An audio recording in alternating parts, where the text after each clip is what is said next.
Hi, this is CindyDTeam of the CindyDTeam, and we're back again today. And brought in Ruth Ann Sharp with me today with Prime Lending, and we wanted to talk to you about PMI. You know, that thing that everybody says, oh, it's so horrible. Well, it's not. It's a great thing. It helps us all be able to buy homes with less than 20% down. So let's get into some options. Yep. Hey, Ruth Ann. Yeah. You're right. It is a good thing. It is a very good thing because it does allow a lot of buyers to purchase homes sooner rather than later because they don't have to wait to save the money. PMI is also known as MI, and it's the same thing. PMI is private mortgage insurance. MI is mortgage insurance. Same thing. What it does is it insures the loan. So it ensures that in case you default, which we know that's not going to happen, but it insures that lender that he's not going to, or she's not going to have, or they're not going to have a loss. It's based on the PMI. You can pay it basically 3 different ways. Okay. Most people pay it monthly. Right, which makes sense and it's affordable. Exactly. Okay. So you can pay a certain premium monthly, and your premium is going to be based upon mainly 2 things: what your credit score is and what your debt to income ratio is. Okay. So the higher the debt to income ratio, if you go over 45% debt to income ratio, and that is what your total debt is. Debt is not including your phone bill or your electricity bill. It's just any installment loans, student loans, credit cards, right? Whatever that total debt is, divide that by your gross monthly income. And as long as that doesn't exceed 45%, and let's say your credit score is 760, because that's the highest threshold, you're going to have a very low premium.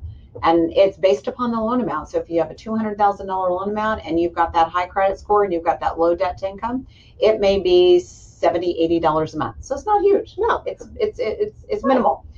And you don't have to pay that for the entire term of your loan. Right. So once you get to 25% equity, you're able to request from your lender to take that off of your monthly payment if you have monthly. Right. And all you have to do is get an appraisal to prove I've got 25% equity, whether that be you paid it down and or the value of the house goes up. Right. 25% equity.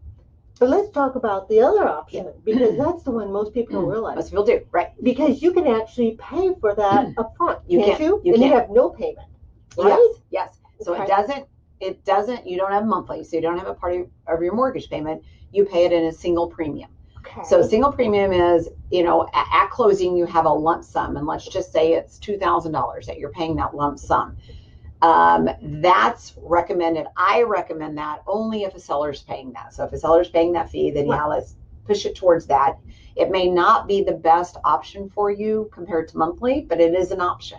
So you can pay you can pay that premium up front, or you can do a split premium. And that's where you've got a lower dollar amount for the upfront and a lower monthly premium. So you split it. That's kind of nice, because then we can drop that payment maybe from the $150 or $75 down a little bit further to $30 or $40. Yeah. And so it's based upon also what your down payment percentage is. So if you've got a 3% down payment, you're going to be at the higher premium. If you've got a 5% down payment, you're a little bit lower. 10% even lower. 15% even lower. Point is, don't break the bank to put 20% down if you don't have it. Oh, no.